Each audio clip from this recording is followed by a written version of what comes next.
I'm Michelangelo Maurice Valentino Hayes. Michelangelo like the artist or Ninja Turtle, whatever you like more, you know. I'm originally from Baltimore, Maryland. I wouldn't be here today without my incredible friend Ashley, if you all give it up for one more. We were in high school together under the prestigious IB program in Milford Mill, and we're now both teachers and we're both writers, and we both speak French. I'm not as good as her, but it's been a really great friendship, and I'm glad that it accumulated here. So I'll be reading from my book called The Culture as Power. This is my first ever book that came out this year. Shout out to everybody who supported it, even here. I've sold over 40 copies. I'm trying to get up to 50 to 100. I'm really doing my best on my first. Thank you for all the support, and this is the last part of my book tour, and I'm really happy to end it at MOCO. So, yeah, it's about what's going on in our current schools in terms of what happened in the pandemic, how our students learn today, with some culturally relevant material.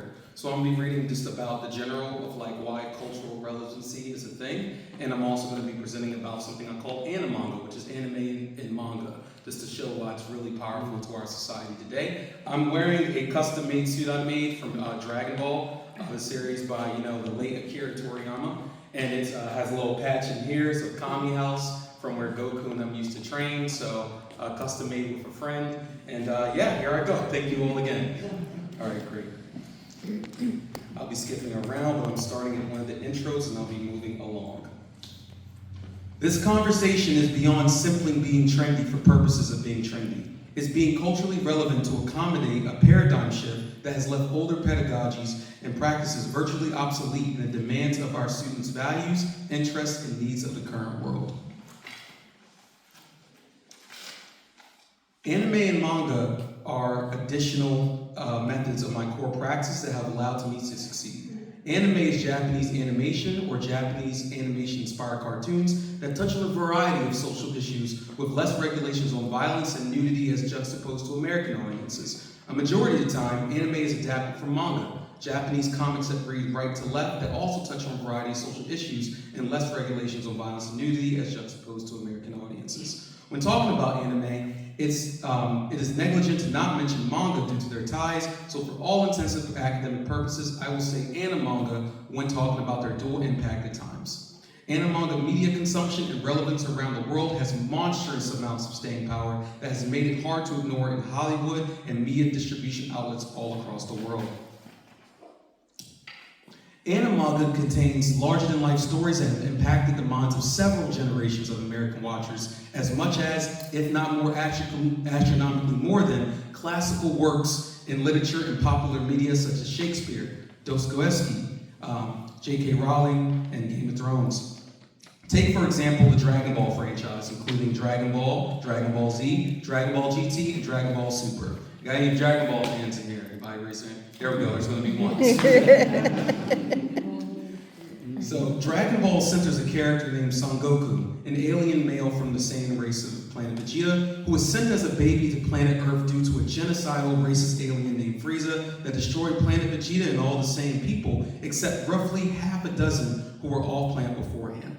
Inspired by the critically acclaimed Journey to the West Chinese novel, the alien Goku masters the martial arts on his new home on Earth for a lifelong journey of self-improvement where he makes new friends, saves the world from evil organizations and malicious aliens, and reaches godhood with his otherworldly power in the heart of gold. Dragon Ball has broken records in the United States in terms of viewership, publicity, and cultural impact in our modern media, and even appearing in the annual Thanksgiving Macy's parade.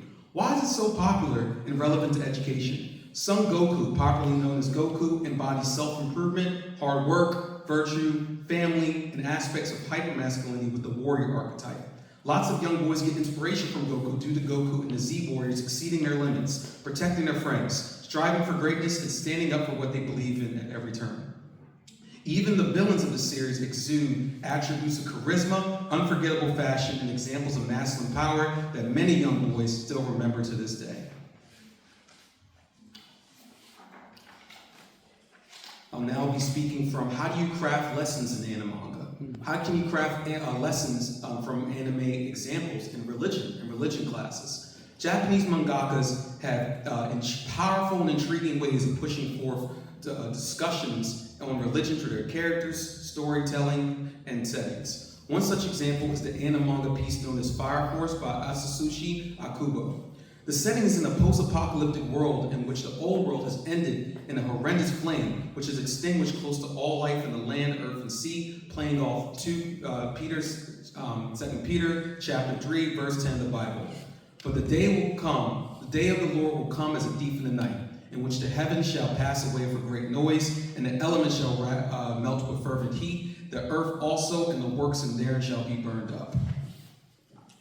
The show focuses on the special fire force companies fighting the evangelists, a group of pyrokinetic fire users fighting to accelerate the second fire apocalypse that will truly end the world with second coming. Fire Force harps on the concept of cults, the danger of not separating church and state, Messianic religions, Buddhism, and so much more.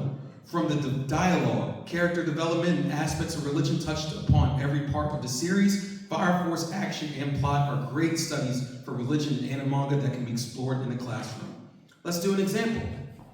How then will we create questions and dialogues about these animanga in regards to religion within the classroom? Here's a working formula. First, pick any animanga from the aforementioned list of your own recommendation that frequently speaks on religion, faith, and spirituality. 2, get the students to thoroughly research and take notes on the animanga chosen for the ways it describes religion through the aspects of dialogue, imagery, character design, setting, and plot. There could be more criteria, but 5 should do. Mark quotes, write down episodes or chapters where the items can be found, and compile them for the study as the teacher.